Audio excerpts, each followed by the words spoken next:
maintaining the swimming pool maintenance is going on अब अहिले फिलहाल चाहिँ पानी जस्तै भर्खर हालेको but due to the wind blowing यसरी पत्करहरू चाहिँ अलिअलि पसेको छ त्यो सबै आज सफा गर्दैछौँ स्विमिङ पुल फेरि बारेर यता पानीहरू हालेर the swimming pool is going to be is active but will be fully functional by tomorrow we are doing the changing रुमहरू सफा गर्दैछ यति बेला चाहिँ चेन्जिङ रुम भयो तपाईँको यो काउन्टर टेबल भयो because will be going to start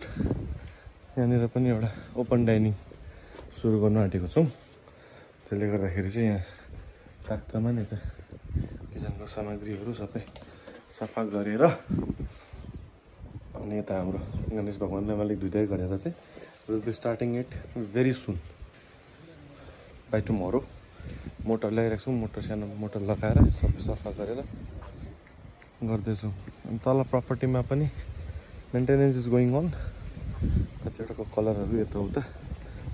अनि त्यो चाहिँ म तपाईँलाई अहिले भरे बेलुकातिर देखाउँछु है यहाँ चाहिँ अस्ति दिदीको बिहाको भएको लोकेसन त्यसले गर्दाखेरि एकदम सफा चाट भइरहेछ लेबलिङहरू चाहिँ पुरा भयो मैलाहरू चाहिँ उठाउँछ अलिअलि जग्गा जग्गामा छ उताको त उठाइसक्यो यहाँतिर अलिअलि छ अनि सायद त्यहाँनिर जो एउटा वक इन गेस्ट थप्यो जस्तो लाग्यो मलाई थपेको राम्रो यति बेला फ्लाइङ गेस्ट किनभने यताउता कन्स्ट्रक्सन यताउता बिहारले गर्दाखेरि डाँड माचिरहेछ ऊ तल हाम्रो ल्याम्बोर्गिनी हो सरकै ल्याम्बोर्गिनी यसको ल्याम्बोर्गिनी यसले कहिले के ठिक पार्छ जान्दिनँ म हो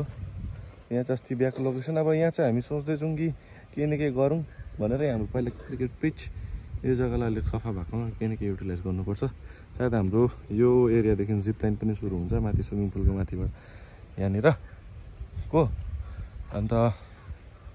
त्यही हो अब धेरै दिन भयो क्यामेरा नपक्रेको त्यही भएर आफ्नो अनुहार देखाउन चाहदिनँ म अप्ठ्यारो लाग्यो लाज लाग्यो मलाई अहिले यहाँ मुनि पनि साफसफाइ कामहरू चल्दैछ प्लास्टरहरूको यहाँ मुनि यो रुममा